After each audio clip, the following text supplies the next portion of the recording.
التقيل وصل يا ناس يا عسل. اللهم صل وسلم على سيدنا محمد. ازيكم عاملين ايه؟ يا رب تكونوا بخير زي ما انتم شايفين الجمال والحلاوه والنظافه. بصوا بقى، قبل اي حاجه حطوا لي لايك، حطوا الكومنت الجميل، واللي ما اشتركش في القناه يشترك، وتفعلوا زر الجرس عشان يوصلكوا زغروطه حلوه من التليفون بتاعي. بصي بقى، انا طبعا بعد ما اكلنا المحشي والممبار وشهيصنا نفسنا، فضيت الباقي كده في حله في التلاجة. بدات غسلت المواعين بس طبعا بعد ما نمت العيال علشان اكون مع نفسي كده براحتي. وعملت لكم خلطه جباره لتنظيف اي حاجه، ألمونيا بقى، استانلس، شفاط، بوتاجاز، مرايات، حنفيات، اي حاجه سيراميك. بصوا، اي حاجه تخطر على بالكم عايزين تنضفوها اعملوها بمكونين اتنين بس: الصابون والكلور. انا مزوده من عندي الصابونه بتاعه المعين بتاعه زمان دي، عارفين صابونه زمان دي؟ خدت نصها. واي نوع صابونه تانية بتاعت وش، اي نوع صابونه وش، ما تستغليش يعني وتجيبي حاجه غاليه علشان خاطر الحاجه تطلع، لا عادي هاتي اي نوع صابونه، مش شرط يعني يبقى غالي. وبتبداي تبشريهم كده مع بعض. حطيت عليهم لتر ونص من الميه، رفعتهم على النار بعد ما الصابون باش خالص وبقوا كلهم حاجه واحده، ميه واحده. حطيت عليهم كوبايه ونص من الكلور وسبتها لحد ما برد خالص، بردت تماما.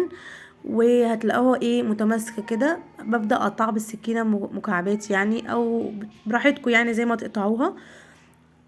باخدها زي ما هي كده وهبدأ استخدمها بقى على عيون البوتاجاز وعلى البوتاجاز نفسه. انا فكيت البوتاجاز علشان استخدمه، وانا سايباه بقى لي فتره كبيره جدا علشان اجرب الوصفه دي معاكم. والحمد لله الحمد لله طلعت بجد واو، بجد تحفه، ابهرتني جدا. انا البوتاجاز كان متوسخ. بصوا انتوا شايفين العين الكبيره دي؟ العين الكبيره دي تركزوا عليها اصلا في اول الفيديو، لو ترجعوه هتلاقوا ان هو لونها بقى لونها ذهبي، يعني هي نحاسي. شايفين كانت سودة، هي اصلا نحاسي. عايزه اقول لكم ابهرتني بجد، بجد ابهرتني من النتيجه بتاعتها اللي هي ادتهاني دي. كنت يعني انا كنت متوقعه ان هي تعمل كده، بس بصوا الميه بتتغير لونها ازاي على طول. بجد جربوها، مش هتندموا، مش هتندموا خالص خالص خالص.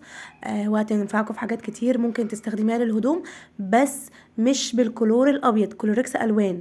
ركزوا في كلامي اللي انا بقوله له. ممكن تستخدموها للهدوم كمان، لكن كلوركس الوان مش كلور الابيض. اللهم بلغت، ماليش دعوه لو انتوا عملتوا حاجه غلط. آه ادوني بقى كلمه حلوه، ولايك حلو، كومنت جميل، واشتركوا في القناه بتاعتي، ويا رب يعجبكم كل اللي انا بقدمه لكم. عايزه اقول لكم انا النهارده اصلا كان عندي اكل، عشان كده انا عملت الحاجات دي. يعني عندي الباقي بتاع المحشي من امبارح والحاجات، وحمرت شويه بطاطس جنبيهم. ما عملتش حاجه النهارده، بس كده حلو قوي. مع السلامه.